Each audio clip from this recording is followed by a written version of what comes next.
Hello everyone, my name is Aakash Kumar. आज कल हमने क्या पढ़ा था, चैप्टर 1 सेट स्टार्ट किया था और उसकी इंट्रोडक्शन क्लास थी हमारी। हमने सेट की डेफिनेशन समझी, ठीक है, और उससे रिलेटेड जो भी सेट के अंदर हमारी टर्म्स यूज होंगी उनके बारे में हमने समझा, ठीक है। अब हम क्या करेंगे, एग्जाम्पल नंबर फर्स्ट स्टार्ट करेंगे, ठीक। एग्जाम्पल नंबर फर्स्ट आपसे क्या कहता है, write the solution set of the equation x square plus x minus 2 is equal to 0 in the roster form. मैंने आपको रोस्टर फॉर्म बताया था कल, रोस्टर फॉर्म क्या होता है, ठीक है। जिन्होंने पिछली क्लास नहीं देखी वो पहले पिछली क्लास देख के आए, उसके बाद ये क्लास कंटिन्यू करें, ठीक है। आपसे कह रहे हैं write the solution set of the equation x square plus x minus 2 is equal to 0 in the roster form. वो कह रहा है इस इक्वेशन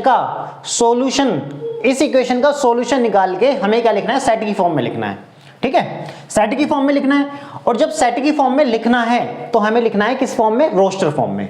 अब रोस्टर फॉर्म क्या होती है हमारी, देखो रोस्टर फॉर्म अभी मैं बताऊंगा आपको क्या होती है। कल जिन्होंने कल की क्लास नहीं देखी है, ठीक है, उनको आज समझ में आ जाएगा थोड़ा सा। अब देखो सॉल्यूशन सेट क्या है हमारा, सॉल्यूशन सेट का मतलब क्या है, यहां पर जो भी हमारी इस इक्वेशन के सॉल्यूशन निकलेंगे उनको हमें करली ब्रेसिस के अंदर और कॉमा से सेपरेट करके लिख देना है, तो वो क्या बन जाएगा, हमारा एक सेट बन जाएगा, ठीक है। तो जैसे हमारे पास इक्वेशन क्या दे रखी है, we have x square plus x minus 2 is equal to 0, ठीक है। इसके फैक्टर करने हैं हमें, तो क्या हो जाएगा एक्स स्क्वायर, ठीक। अब ये क्या हो जाएगा, माइनस का 2x स्क्वायर हो गया हमारे पास, तो हमें क्या चाहिए, माइनस का 2x स्क्वायर। इसको कैसे लिख सकते हैं, 2x माइनस का x माइनस का 2 इज इक्वल टू 0, ठीक। दोनों इसमें से इसे घटाऊंगा तो x मिल जाएगा, और इन दोनों की मल्टीप्लाई करूंगा तो माइनस का 2x स्क्वायर आ जाएगा। अब हम क्या करें, कॉमन ले लेंगे, यहां से x कॉमन लिया तो क्या बचा, x प्लस 2, यहां से -1 कॉमन लिया तो क्या बचा, x plus 2 is equal to 0। अब x माइनस 1 और x plus 2 is equal to 0, it means x की वैल्यू एक तो 1 आ जाएगी और एक -2 आ जाएगी। अब ये क्या है, एक क्वाड्रेटिक इक्वेशन है। एक क्वाड्रेटिक इक्वेशन के यहां पर ये दो सॉल्यूशन आ गए हैं। अब इसको मुझे सेट की फॉर्म में लिखना है, और वो सेट कैसा लिखना है, रोस्टर फॉर्म में लिखना है। तो रोस्टर फॉर्म में लिखेंगे हम, set is equal to a is equal to, ठीक है, हमने सेट मान लिया a suppose 1, -2, this is the solution set. ये क्या है हमारा, एक सॉल्यूशन सेट बन गया, ठीक है। ये सॉल्यूशन है। जब मैंने इनको सेट के अंदर लिख दिया तो क्या कंप्लीट क्या बनेगा, ये पूरा का पूरा हम क्या पढ़ेंगे, इसको बोलेंगे सॉल्यूशन सेट, ठीक है। आई होप मैं समझ रहा हूँ कि आपको ये समझ में आ रहा होगा अच्छे से, ठीक है। अब एग्जांपल नंबर 2 आपसे क्या कहता है, this is the roster form, ये हमारी रोस्टर फॉर्म होती है, ठीक है। एग्जांपल नंबर 2 आपसे कह रहा है write the set x such that x is a positive integer and x square less than 40 in the roster form। ये हमें दे रखी है सेट बिल्डर फॉर्म। ये कैसी फॉर्म है, सेट बिल्डर फॉर्म है। पिछली क्लास में मैंने बताया था ना आपको, ये क्या है, हमारी सेट बिल्डर फॉर्म है। अब इस सेट बिल्डर फॉर्म से हमें एलिमेंट्स निकाल के किस में लिखने, रोस्टर फॉर्म में लिखने। सबसे पहले हमारे पास क्या है, वी हैव, इसको a b से रिप्रेजेंट कर देते हैं, b मान लिया हमने सपोज,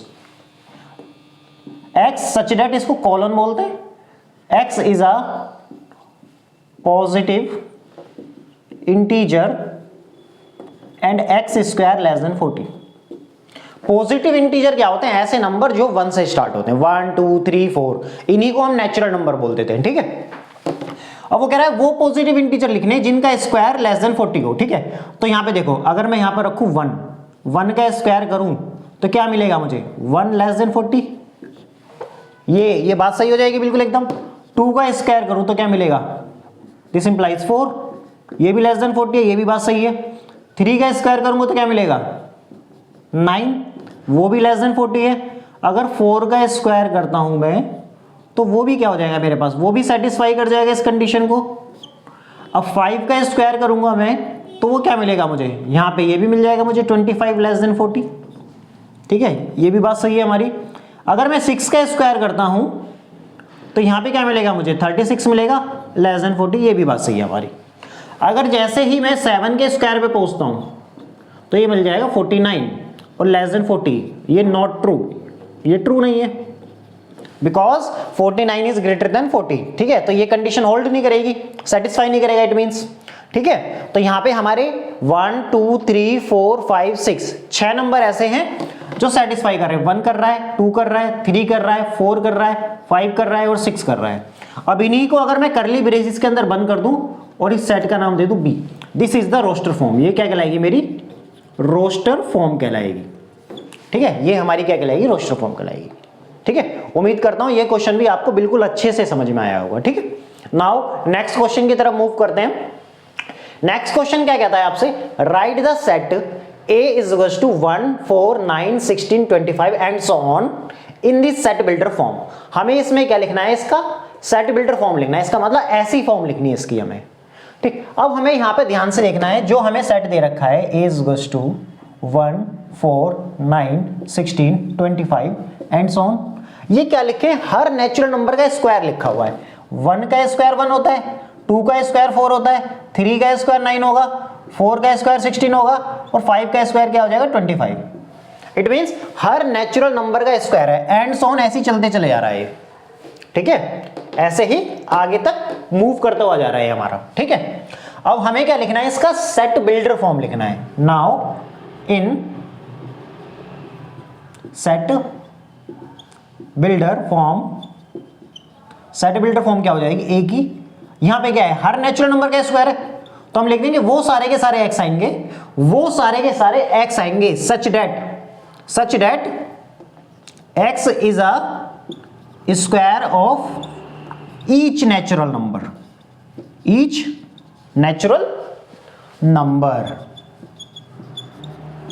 ठीक है, एक्स जो है, एक्स है क्या हमारा, वो सारे के सारे एक्स आएंगे यहां पर, जैसे हमारे यहां पर ये आगे ना, वो सारे के सारे एक्स आएंगे जिसमें एक्स जो है वो स्क्वायर है हर एक नेचुरल नंबर का। या इसको मैं इस तरीके से भी लिख सकता हूं, दूसरी तरीके से सेट बिल्डर फॉर्म में लिखना चाहूं, for all x such that x is equal to n square, x किसके बराबर होगा, एन स्क्वायर के, और एन की वैल्यू कहां से बिलोंग करेगी, नेचुरल नंबर से। ठीक है, ये रिप्रेजेंटेशन होती है नेचुरल नंबर की, इसको क्या बोलते हैं, नेचुरल नंबर, और इसका मतलब होता है बिलोंग, और इसको हम पढ़ते क्या है, एप्सिलॉन पढ़ते हैं, क्या पढ़ते हैं, एप्सिलॉन बोलते हैं इसको। ठीक है, क्या बोला जाता है, एप्सिलॉन। ठीक है, दिस वन। तो ये हमारा क्या है कि ए वो सारे के सारे एक्स आएंगे such that x is equal to n square, और एन बिलोंग्स कहां से कर रहा है, नेचुरल नंबर से। ठीक है, और ये बिलोंग का साइन होता है, इसको पढ़ते क्या है, इसको बोलते हैं एप्सिलॉन। मैंने कल आपको बिलोंग्स टू और नॉट बिलोंग्स टू के बारे में फैमिलियर कराया था कि ये चीजें होती क्या है हमारी। ठीक है, मैं उम्मीद करता हूं ये तीनों के तीनों एग्जांपल आपको अच्छे से समझ में आए होंगे। ठीक है, 1 मिनट का टाइम देता हूं, आप इसको उतारें, फिर आगे कंटिन्यू करते हैं। ठीक है,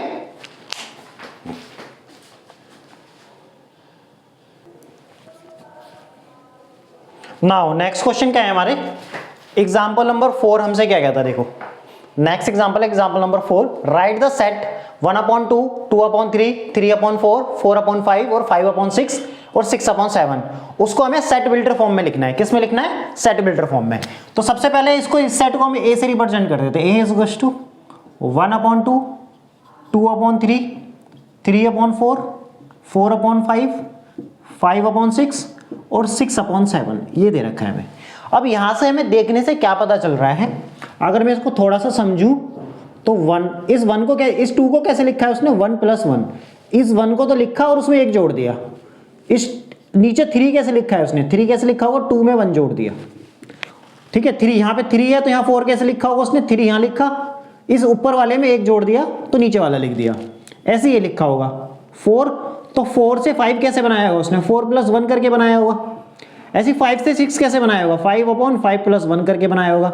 और ऐसे 6 से 7 कैसे बनाया होगा, तो 6 + 1 करके बनाया होगा, इस तरीके से बनाया होगा। ठीक है, तो यहां से हमें देखने से क्या पता चल रहा है कि ऊपर वाले नंबर में 1 जोड़ रहा है वो, तो नीचे वाला नंबर लिख देता है।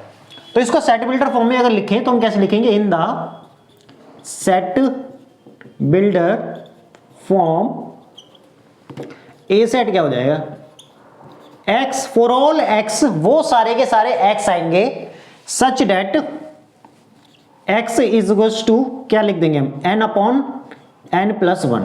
ठीक है, हम क्या कर रहे हैं, n/n+1 क्या करें, ऊपर वाले नंबर में 1 जोड़ रहे हैं, यही तो काम कर रहे हैं हम। और बस यहां पे हमारे क्या हो जाएगा, for all x such that x is equals to n/n+1, और n belongs to natural number and, और n की वैल्यू कहां से कहां तक होगी, n की वैल्यू ग्रेटर देन इक्वल्स टू 1 और लेस देन इक्वल्स टू 6। ठीक है, ये हमारी सेट बिल्डर फॉर्म बन गई। मैंने यहां पे क्या लिखा है, for all x such that x is equals to n/n+1। हम क्या कर रहे हैं, ऊपर वाले नंबर में जब नीचे वाला नंबर लिख रहे हैं तो उसमें 1 जोड़ देते हैं, ऊपर वाले नंबर में जब नीचे वाला नंबर लिख रहे हैं तो कैसे लिख रहे हैं n+1, ऊपर वाले नंबर में एक जोड़ रहे हैं तो नीचे वाला नंबर आ जाता है। और n की वैल्यू कहां से बिलोंग करेगी, नेचुरल नंबर से, ठीक है। ये क्या है हमारा नेचुरल नंबर, नेचुरल नंबर, ये रिप्रेजेंटेशन होती है शॉर्ट फॉर्म, ठीक है। इसको कैपिटल N बनाएंगे और ये इस तरीके से गाढ़ा कर देंगे 20 से, तो ये नेचुरल नंबर इस तरीके से लिखा हुआ है मैंने। और n ये एंड है और n की वैल्यू क्या होगी, एक के बराबर या 6 के बराबर, ठीक है। और n की वैल्यू 1 और 6 के बीच में होगी, तो इसको पढ़ेंगे कैसे, n is greater than equal to 1 and less than equal to 6, ठीक है। ये हमारी की क्या हो जाएगा, हमारा सेट बिल्डर फॉर्म हो जाएगी। आई होप ये पूरा का पूरा क्वेश्चन आपको अच्छे से समझ में आया होगा। नाउ अब क्वेश्चन नंबर एग्जांपल नंबर 5 हमसे क्या कह रहा है, एग्जांपल नंबर 5 आपसे कहता है match each of the following, ये मैच द फॉलोइंग वाला क्वेश्चन है जो हम छोटी क्लास में करते थे पहले। Match each of the following, match each of the set on the left described in the roster form. Left hand side में आपके रोस्टर फॉर्म में लिखे हुए हैं, ठीक है, और राइट हैंड साइड में आपके सेट बिल्डर फॉर्म में लिखे हुए हैं। With the same set, with the same set on the right described in the set builder form, ठीक है। तो राइट साइड में हमारे सेट बिल्डर फॉर्म में लिखे हुए हैं और लेफ्ट हैंड साइड में हमारा लिखा हुआ है किसमें, रोस्टर फॉर्म में। तो अब हमें क्या करना है, इनको मैच करना है कि इसका आंसर इन चारों में से कौन सा है, इसका आंसर इस चारों में से कौन सा है, इसका आंसर इन चारों में से कौन सा है और इसका आंसर इन चारों में से कौन सा है, ठीक है। सबसे पहले हम प्रिंसिपल, ये क्या है PRINCAL, ये हमारी क्या है, एक रोस्टर फॉर्म है। तो इसका मतलब सेट बिल्डर फॉर्म के अंदर देखो प्रिंसिपल कहां लिखा होगा, जिससे हमारे ये हमारा रोस्टर फॉर्म में बना होगा। और सेट के अंदर रिपीटेशन अलाउ नहीं होती है, तो इट मींस तो जो हमारी प्रिंसिपल की जो हमारी स्पेलिंग है उसके अंदर जो लेटर यूज हुए हैं हमारे, ठीक है, तो उसमें हमारा जो भी रिपीट कर रहा होगा लेटर उसको हमने हटा दिया होगा। तो प्रिंसिपल कहां है, ये रहा फोर्थ ऑप्शन में, for all x such that x is a letter of the word principal. इसका मतलब इस फर्स्ट का आंसर हो जाएगा डी। अगर आंसर लिखेंगे हम तो आंसर में हमारा क्या हो जाएगा, फर्स्ट का आंसर हो जाएगा डी ऑप्शन, ठीक है। अब यहां पे लिखा है 0, अब 0 कैसे मिला होगा, x is a positive integer and is a divisor of 18, ठीक है। अब 18 के डिवाइजर लिखने हैं, इसका मतलब 18 को कौन कौन डिवाइड कर सकता है, ठीक है, ये तो आंसर नहीं होगा उसका। अब x is an integer and x + 1 is equals to 1 और x for x such that x is an integer and x² - 9 is equals to 0। अब ये क्वाड्रेटिक इक्वेशन है, इसको जब हम सोल्व करेंगे तो ये दो सॉल्यूशन देगा। यहां पे तो केवल एक ही सॉल्यूशन है, ठीक है, और एक है तो 0 तो कभी भी नहीं आएगा। अगर देखो 0 रख के देखो, यहां 0 रख दोगे तो -9 इज इक्वल्स टू 0 कभी पॉसिबल ही नहीं होगा। अब जब इसका ये सॉल्यूशन बनेगा सेकंड इस बी पार्ट का, तो उसको सेटिस्फाई भी करना चाहिए, तो सेटिस्फाई तो नहीं कर रहा है, तो इसका मतलब ये आंसर नहीं होगा, बी ऑप्शन। अब इसका सी पे चलते हैं, x such that x is an integer and x + 1 is equals to 1, तो x + 1 इज इक्वल्स टू 1, यहां पे क्या हो जाएगा 1, तो x की वैल्यू क्या हो जाएगी 1 - 1 is equals to x is equals to 0। इसका मतलब ये सेटिस्फाई कर गया। इसका मतलब सेकंड का आंसर कौन सा है, सी। सेकंड का आंसर कौन सा हो जाएगा, सी। तो ऑप्शन नंबर सेकंड का आंसर हो जाएगा सी, ठीक है। अब थर्ड हमारा क्या है, 1 2 3 6 9 18, ठीक है। अब वो कह रहा है ये बताना है अब कौन कौन से आंसर बचे हैं, एक तो हमारा बचा है ए और एक हमारा बचा है बी। अब इन दोनों में से कौन सा है, वो कह रहा है हमसे, यहाँ पे 1 है 2 है 3 है 6 है 9 है 18 है। अब थर्ड ऑप्शन में यहाँ पे कितने 1 2 3 4 5 6 6 आंसर है, तो 6 हमारे, ये क्वाड्रेटिक इक्वेशन है, इस क्वाड्रेटिक इक्वेशन के मैक्सिमम 2 ही सॉल्यूशन हो सकते हैं, ठीक है। तो इसका मतलब ये आंसर तो होगा नहीं, तो वो कह रहा है x is a positive integer. A part पे चलते हैं, for all x such that x is a positive integer and is a divisor of 18। 18 को कौन कौन डिवाइड करता है, 18 को 1 भी डिवाइड करेगा, 2 भी करेगा, 3 भी करेगा, ठीक है, 6 भी करेगा, 9 भी करेगा और 18 भी करेगा। तो इसका मतलब सेकंड का आंसर कौन सा हो जाएगा, सेकंड का आंसर हो जाएगा ए पार्ट। तो थर्ड पार्ट का आंसर हो जाएगा ए पार्ट, ठीक है। थर्ड पार्ट का आंसर क्या हो जाएगा, ए। अब नाउ फोर्थ पार्ट क्या होगा हमारे पास, अब ये एक बचा है, बी आंसर होगा, लेकिन समझ लेते हैं हमारे पास क्या है, x² - 9 इज इक्वल टू 0 है, तो x² इज इक्वल टू कितना हो जाएगा 9, तो x की वैल्यू क्या हो जाएगी √9 और प्लस माइनस, तो +-3, ठीक है। दोनों डिफरेंट वैल्यू है, प्लस के 3 और माइनस का 3, ठीक है, तो 3 और -3, तो फोर्थ पार्ट का आंसर हमारा कौन सा हो जाएगा, बी पार्ट। तो फोर्थ का आंसर हो जाएगा हमारा बी पार्ट, ठीक है। ये सारे के सारे हमारे एग्जाम्पल फिनिश हो चुके हैं। अब नेक्स्ट क्लास में हम एक्सरसाइज 1.1 स्टार्ट करेंगे, ठीक है। जब तक आप ध्यान रखें और जितना मैंने आज पढ़ा है उसको अच्छे से समझे, ठीक है। नहीं समझ में आता है तो कमेंट में मेंशन करें कि आपको क्या दिक्कत हो रही है, ठीक है। फिर नेक्स्ट क्लास में और इंप्रूव करते हैं चीज़ों को। Thank you so much.